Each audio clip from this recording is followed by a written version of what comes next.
चलते चलते कुछ लिटरेरी डिवाइसेस बता देते हैं।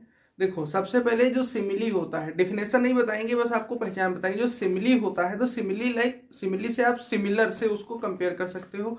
ठीक है, जब कोई दो चीज सिमिलर कैरेक्टरिस्टिक्स के बेस पे कंपेयर करी जाती है और आपको उसमें कंपैरिजन के वर्ड मिलेंगे, as, like, like as, so as, just like, ये सब वर्ड, मतलब ये चीज उसकी बिल्कुल पहचान है, वो जैसे उसमें मिले आप तुरंत उसको जान जाओ कि ये सिमिली है। ठीक है, फिर है मेटाफर। मेटाफर जो होता है वो एज एन इम्प्लाइड सिमिली होता है, मतलब कंपैरिजन इतना क्लोज कर दिया जाए कि उसमें कंपैरिजन के वर्ड ही हटा लिए जाए। ठीक है, इतना क्लोज। जैसे ही इज एज अ लायन, तो ये सिमिली है, बट ही इज लॉयन, तो ये क्या हो गया, मेटाफर हो गया।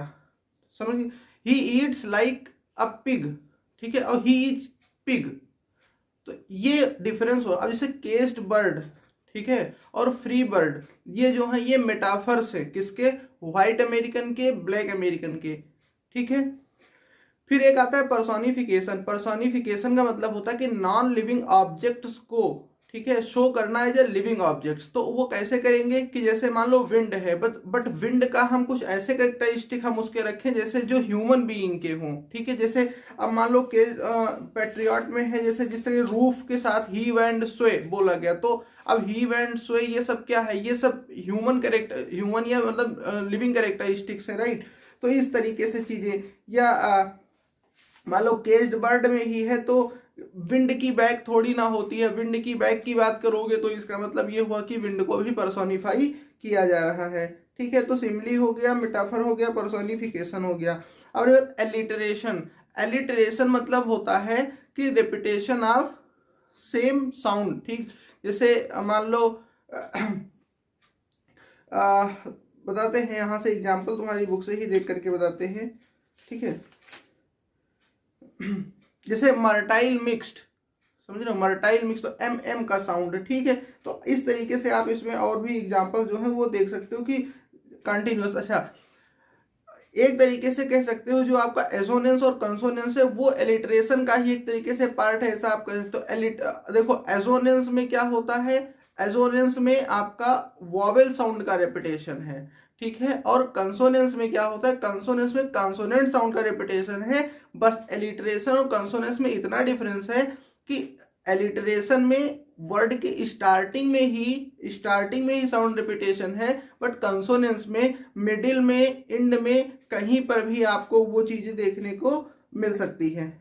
ठीक है, सेम साउंड वाला। अब क्या बचा इसमें, एल्यूजन।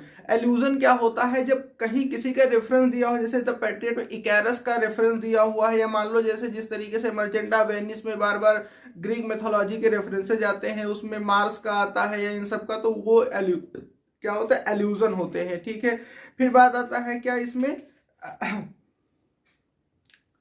Pathetic fallacy. तो पैथेटिक फैलेसी मतलब ये कह दो कि डाउनफॉल अंपायर, मतलब जैसे मान लो अभी हम बहुत अच्छे हैं, हमारा सब कुछ ठीक ठाक चल रहा है, फिर हमारे साथ बहुत बुरा हो जाए। पैट्रियट के साथ में क्या था, उसकी पूरी जितने ग्लोरिफिकेशन थी वो सब डाउन हो जाती है, तो इसको पैथेटिक फैलेसी या डाउनफॉल ऑफ हीरो। ठीक है, ये पैथेटिक फैलेसी होता है। ठीक है, अभी और क्या बच्चा, बाकी फिगर आप इसमें बहुत सारे, लेकिन वो इसमें है नहीं तो फिर उसका कोई मतलब नहीं है, वो आपको सेकंड सेमेस्टर में हम सारी चीज बता देंगे। ठीक है, हाँ, अब बात आ जाती है इमेजरी पे। इमेजरी का ये होता है कि जब आप पोयम पढ़ रहे हो तो जो आपके माइंड में जो इमेज बनती है वो कई तरीके की होती है। जैसे मान लो साफ साफ केवल कुछ इमेज दिखाई दे रही है, जैसे कोई बाग बगीचा दिखाई दे रहा है पढ़ने में, घर की छतें दिखाई दे रही, रास्ते दिखाई दे रहे, मतलब उसको पढ़ने में ऐसा लग रहा है ये इमेजेस बन रहे हैं माइंड में, तो उसको विजुअल इमेजरी बोलते हैं। ठीक है, अब मान लो उसमें क्या है कि वो कुछ ऐसी चीज है जो घूमता टहलता हुआ मूविंग वाला सीन उसमें दिखाई दे रहा है, तो उसको काइनेस्थेटिक बोलते हैं। अब मान लो जैसे चर्च की बेल बज रही है, इस तरीके से साउंड वाला है, तो उसको ऑडिटरी इमेजरी बोलते हैं। ठीक है, और मान लो इसके अलावा, ठीक है, तो बोलते हैं। और टैक्टाइल इमेजरी, मान लो कुछ कटे पिटे का, कुछ चोट के निशान या इस तरीके से, मतलब ऐसा कुछ हो तो उसको क्या बोलते हैं, टैक्टाइल वाले बोलते हैं। ठीक है, तो ये इमेजरी के टाइप हो गए। बाकी राइम स्कीम क्या होती है, जो लास्ट वाला लास्ट वाला जो वर्ड का जो रिदम होता है वो राइम स्कीम से होता है। जैसे मान लो द पैट्रियट में देखो roses rose all the way, तो ऑल द वे पहला वर्ड वे हो गया तो उस पर हम ए लिख देंगे। ठीक, फिर लाइक मैड, अब मैड लास्ट में है तो वे से तो मैच नहीं कर रहा तो उस पर बी लिख देंगे। लेकिन तीसरे फिर लिखा है स्वे, तो स्वे वे से मैच कर रहा है तो वे का ए लिखे थे, स्वे का भी ए लिखेंगे।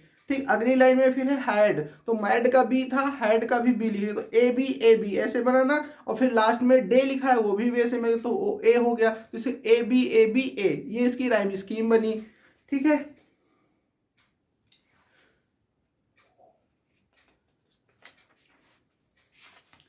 बस इतना ही इसमें है। ठीक है, I know why the caged bird की जो थीम है वो freedom and confinement, artistic expression as resistance and civil rights, ये है आपकी केज्ड बर्ड की। ठीक है, इसका टोन क्या है, authors attitude towards the subject. ठीक है, और मूड क्या है, feeling the reader experiences while reading the text, यानी ऑटोबायोग्राफिकल एलिमेंट है। I know why the caged bird sings के बारे में मैंने ये बताया।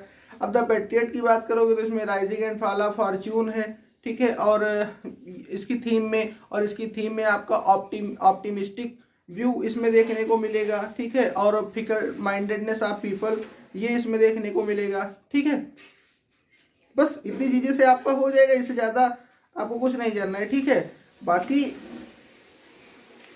बहुत सारी फिगर आप स्पीचेज है, आप आज का पेपर देकर के आओ। सेकंड सेमेस्टर में हम बाकायदा डिटेल बता देंगे, कुछ व्यस्तताओं के कारण हम नहीं कर पाए, अदरवाइज हम कर ही देते।